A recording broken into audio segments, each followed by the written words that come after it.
জাতি এক মহান সন্তানকে হারালো। গতরাতে ডেপুটি স্পিকার কায়সার কামাল তাকে দেখতে গিয়েছিলেন। আমি প্ল্যান করেছিলাম যে আজকে সকালে তাকে দেখতে যাব, কিন্তু সেই সুযোগ থেকে দুর্ভাগ্যবশত বঞ্চিত হয়েছে। আল্লাহর ইচ্ছাই সবসময় আমরা মেনে নিতে বাধ্য। সদস্যবৃন্দ, জাতি এক মহান রাজনীতিক, আইনজ্ঞ এবং একজন সাদা মনের মানুষকে হারিয়েছে। আপনাদের বক্তব্য শুনে আমিও আবেগাপ্লুত হয়ে পড়েছি। আমিও কয়েকটি সংসদে তার সহকর্মী ছিলাম। আপনাদের ওখানে বসেই এই চেয়ার থেকে তিনি যখন অত্যন্ত সুন্দরভাবে এই সংসদকে পরিচালনা করতেন সেটি দেখে মুগ্ধ হয়েছি।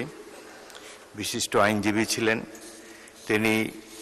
শহীদ রাষ্ট্রপতি জিয়াউর রহমানের এবং দেশনেত্রী বেগম খালেদা জিয়ার অত্যন্ত ঘনিষ্ঠ সহযোগী ছিলেন। অত্যন্ত ভালো মনের একজন মানুষ, যার সম্বন্ধে কখনো কারো কাছ থেকে কোনো অভিযোগ শুনতে পাইনি। জাতি এক মহান সন্তানকে হারালো। গতরাতে ডেপুটি স্পিকার কায়সার কামাল তাকে দেখতে গিয়েছিলেন।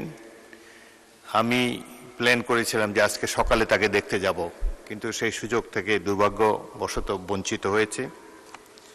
আল্লাহর ইচ্ছাই সবসময় আমরা মেনে নিতে বাধ্য।